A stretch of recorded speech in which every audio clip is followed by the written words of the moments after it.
Welcome to ETF Trader, where we review the best ETFs on the ASX over the last fortnight. This week, the COVID-19 vaccine hiccups have impacted markets, and we see which ETFs are benefiting from the move, as well as the newly listed ETF that's quickly gaining popularity on the ASX. First off, we see the strong global gold miner movement of the miners, MNRS, up 7% over the week. Now, this is the world's largest gold miners, hedged in Australian dollars, so the FX movements are not a factor. These are companies like Barrick Gold, Franco-Nevada, Anglo Gold, Kinross. Now, gold's up mildly in US dollars this week, mild compared to, say, 2 months ago.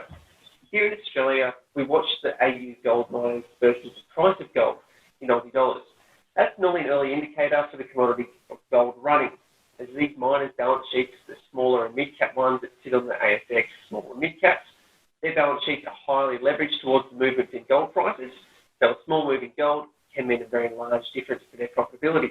Anyway, here in Australia, that indicator has just recently broken, or yesterday, on Monday, the swing high.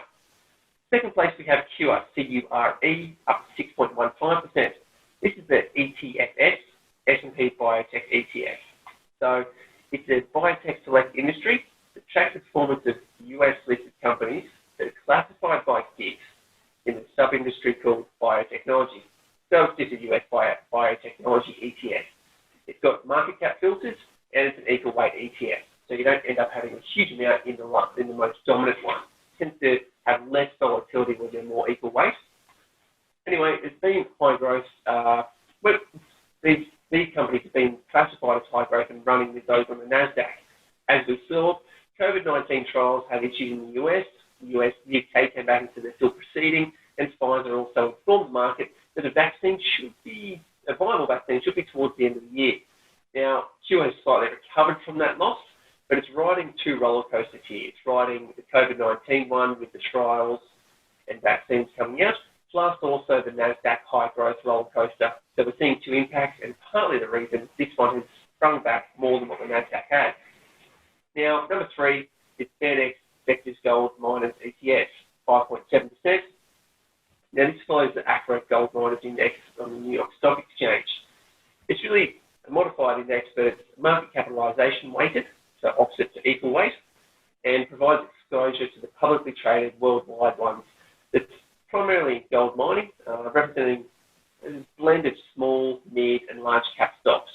So while it is across the range, it is more heavily weighted towards the large caps.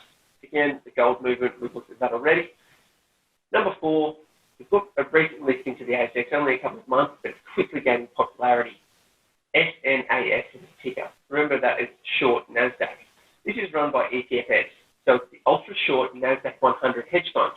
Hedge fund because it's also got currencies in there. So they're up 4.62%. Now, this is the exposure to the NASDAQ 100 index, and they're aiming for a target range between 200 to 275% gearing.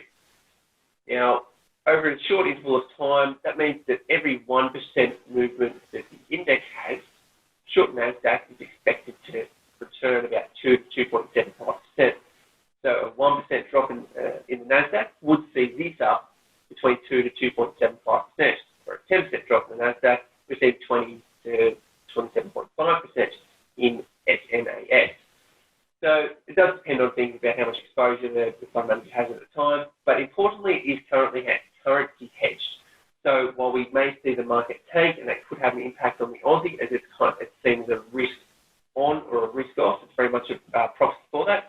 When the markets are tanking, it has been a concern where investors have taken short positions and then also seen the currency earn their benefits because they're shorting an international market. This should reduce that risk.